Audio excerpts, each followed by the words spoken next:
nous voulons vivre. Nous ne voulons pas de votre terre brûlée, pas de vos guerres, pas de vos discriminations haineuses. Nous voulons vivre ensemble, dans un monde respirable à tout point de vue. En ce lundi 6 juillet 2026, nous sortons d'une canicule historique, la deuxième en quelques semaines. Et alors que la France compte ses morts, une troisième canicule commence. Rien n'a été anticipé. C'est un cauchemar. On sait que chaque année est plus chaude que la précédente, que notre trajectoire nous mène en France vers 10 fois plus de vagues de chaleur en 2100 et que les 50 degrés seront dépassés à Paris peut-être dès 2050.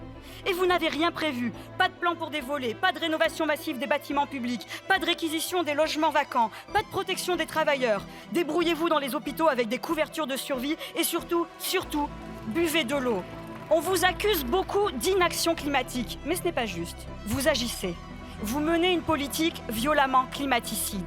Climaticide et antisociale parce que ça va ensemble.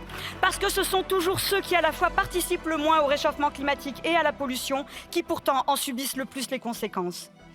Oui, mesdames et messieurs les ministres, vous êtes coupables. Coupables de couper chaque année dans les budgets écologiques quand le rapport Pisani-Ferry réclamait 66 milliards supplémentaires par an. Coupable d'avoir créé le fonds vert pour le détruire aussitôt. Vous êtes coupable d'avoir piétiné la Convention climat et laminé tous les objectifs que vous aviez annoncés. Vous êtes coupable de la loi simplification de la vie économique à la loi d'urgence agricole en passant par la loi du plomb, de massacrer à la tronçonneuse toutes les normes environnementales qui nous protégeaient. Vous êtes coupable d'imposer, pour les profits de quelques-uns, un modèle agricole productiviste et exportateur, qui entasse toujours plus d'animaux dans des bâtiments fermés, au mépris de leurs souffrances et de leurs besoins biologiques.